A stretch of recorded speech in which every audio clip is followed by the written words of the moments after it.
你知道吗？漫威啊，今天搞了个5小时大型导演与展览会，硬生生把演员名单公布啊，玩成了漫威宇宙的封神榜。这波操作啊，比灭霸的响指还狠。27把椅子坐踏热搜，小唐尼一个回魔炸穿了次元壁。今天咱们就掰开揉碎啊，让粉丝狂喜的糖里掺点黑粉的砒霜，保准比洛基的诡计啊还精彩。你知道吗？复仇者联盟5啊，毁灭日，这阵容豪华到什么程度啊？这么说吧，隔壁 DC 听说这名单，连夜要把正义联盟2剧本给烧了。迪士尼乐园的复仇者园区啊，直接扩建了3倍，连玉皇大帝看了都要感慨，漫威这是要凑齐365路神仙，天天开蟠桃会啊。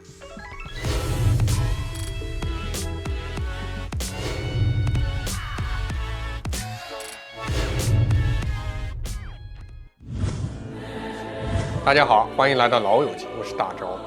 家人们都知道哪吒2这波杀穿了全球票房，刚刚碰到了美队4、白雪公主2，都双扑街。重点来了，漫威也跟着放大招了。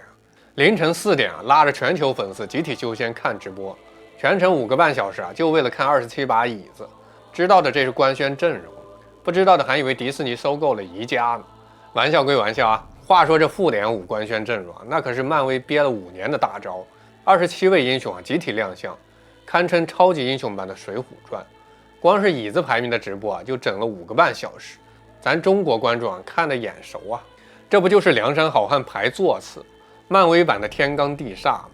古有100单八将，宋江领衔当大哥，今有漫威27名超英排资论辈。接下来啊，咱们来看这27把交椅该如何排位。第一幕，折叠椅上的诸神黄昏，演员阵容的冰与火之歌。粉丝们看到雷神的折叠椅，当场泪崩。海总这肌肉线条啊，坐塑料椅都像在阿斯加德王座。Loki 的椅子啊，更是被披上了9届第1妖精弹幕。可黑粉啊，盯着安东尼麦凯的美队椅冷笑道：“猎鹰接盾牌，就像让张飞绣花。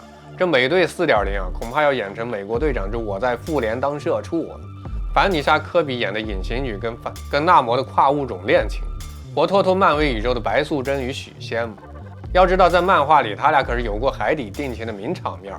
这次同框，怕是要上演水漫瓦坎达了。最炸裂的还属小萝卜唐尼这手绘图转身玩的妙了。昔日以凡人之躯比肩神明的托尼·斯塔克，如今摇身变成了手握多元宇宙生杀大权的毁灭博士。这就好比关公啊，改拿方天画戟战吕布。漫威这招阴阳逆转，直接把情怀值给拉满。您瞅他那句啊，要么彻底翻身，要么跌入谷底的宣言，直接让粉丝集体颅内放烟花。这次不穿钢铁侠战甲，改披绿斗篷，钢铁侠绘图转身变成了毁灭博士。这波是要漫威宇宙弃民投案呀，活像封神榜里练瑜伽邪术的申公豹。人家灭霸打个响指，只为了计划生育，而这位也直接要重启多元宇宙。这不就是神话里共工怒触不周山的现代版？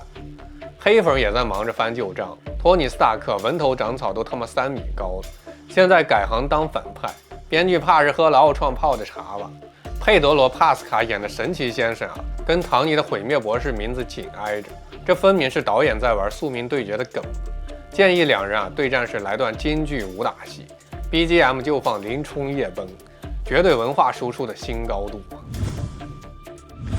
再看第2幕啊 ，X 战警天团福克斯遗老集体再就业，84岁的 X 教授跟85岁的万磁王，这哪是超级英雄，分明是漫威请来的夕阳红旅游团呀！建议剧组啊直接改名叫 X 战警养老院风云得了，顺便给万磁王配个10悬浮轮椅，绝对比飞屋环游记啊还带劲儿。模型女的椅子啊还被玩成了漫威锦鲤，做过20年前的塑料椅啊，如今升级成真皮电竞。但黑粉泼冷水啊 ！X 战警全员返场，怕不是要演养老院联盟？这边伊恩爷爷要抬个手啊，那边的特效组血压估计都得爆表了。神奇四侠的椅子啊，更是修罗场，粉丝狂吹啊！帕斯卡坐过的椅子，下一秒就会长出台词本。黑粉却毒舌，这霹雳火选角是照着霍格沃兹留级生找的吧？这阵容啊，不如改叫神奇四侠之爸爸去哪儿。再看第3幕啊。消失的英雄去哪儿了？缺席名单的罗生门。而正当27位英雄啊坐踏热搜，可可细看名单，好家伙，奇异博士跟蜘蛛侠集体闭关修炼了吗？绿巨人、惊奇队长玩神隐，12位大咖却神秘失踪了。这究竟是漫威不破不立的太极推手，还是江郎才尽的自废武功？这哪是官宣阵容啊，分明是漫威宇宙的阴阳生死簿啊！眼尖粉发现奇异博士的椅子失踪，当场暴走。你看那王胖子都在上期里送外卖，至尊法师却在复联5掉线了。估计奇异博士本尼迪克特·唐伯巴奇正在闭关修炼吧，暗合道德经大巧若拙之道吧。这位守护时间线的至尊法师怕是正在多元宇宙的缝隙里憋大招了，准备在终局之战来个仙人指路。绯红女巫伊丽莎白·奥尔森虽未现身但旺达的混沌魔法岂是凡人能揣度？这分明是漫威埋下的伏羲64卦，保不齐哪天就来个浴火重生，把多元宇宙搅得天翻地覆。这新粉女巫粉更是在直播里狂刷屏，旺达的混沌魔法都搞不定档期吗？黑粉们趁机补刀漫威这是要拍消失的他们番外篇吧？蜘蛛侠汤姆·赫兰德这厢缺席，恰似侠客行里事了拂衣去，深藏功与名。要我说漫威这是玩欲擒故纵。最惨的是荷兰的粉看着空荡荡的蜘蛛蚁哭诉，索尼跟漫威的版权大战比灭霸打响指还无情。黑粉却玩梗，蜘蛛侠没来挺好，省得又被钢铁侠的墓碑绊倒哭哭啼啼的。至于鹰眼、绿巨人等人物的缺席又该作何解释？难道是漫威想让这些角色休养生息吗？等到更适合的时机再回归吗？还是他们已经有了新的后继者，不再需要这些老将登场？无论如何这一切都未曾揭晓，留下了无数的悬念跟讨论的空间。那么你对这些英雄缺席又怎么看呢？是觉得漫威是藏匿了他们的惊喜，还是觉得剧情发展需要换血？第4幕再来谈一谈导演以上的生死局，罗素兄弟的荣与伤。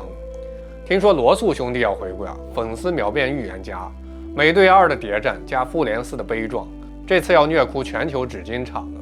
可黑粉偏要翻旧账，复联4美队老去是浪漫，复联5让85岁的万磁王举铁，纯粹是犯罪。更绝的是直播创意，粉丝只夸5小时椅子秀比奥本海默还沉浸式。此时有黑粉却毒评漫威穷的只剩椅子了，下次干脆直播灭霸手套开瓶盖得了。最后一幕，毁灭博士的椅子会说话，未来战局的明与暗。当最后一把椅子转过来，看着唐尼回眸的嘘声，不就是告诉大家 I'm back， 敬请期待了。看着毁灭博士的镀金椅粉丝们颅内高潮。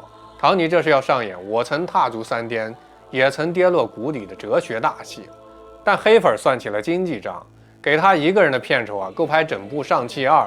漫威这是要病急乱投医吗？资深粉甚至开始玄学预测，这波是漫威版的6大门派围攻光明顶，黑粉却搬出了孙子兵法，超级英雄比少林18铜人还多，灭霸看了都得报人口管理局，这他妈杀不完根本杀不完。漫威的野望与我们的青春。各位看官当84岁的 X 教授遇上了85岁的万磁王，当钢铁侠化身毁灭博士重出江湖，这不只是超级英雄的集结，更是一场横跨20年的情怀总攻。漫威这局棋下得精妙，以老将稳坐军中帐，用新人开辟新战场，借缺席布下了迷魂阵，正是暗合易经穷则变，变则通，通则久的智慧。虽说眼下质疑上如潮水汹涌，但别忘了孙子兵法有云，凡战者以正和，以奇胜。2026年这场毁灭日盛宴，且看漫威如何以27新秀布阵，借东西方文化交融之力，在超英江湖再起风云。正所谓漫威一出手，热搜抖3抖。这27把交椅抖出了比易经64卦还复杂的爱恨情仇。那么你觉得这27把交椅该如何排位？各位看官，赶紧备好降压药跟速效救心丸，待2026年咱们电影院见证，究竟是漫威的文艺复兴呢，还是超级英雄的最后晚餐？感谢各位家人们跟大招一起在老友记燃烧青春的热血，点赞订阅不迷路，下期再见。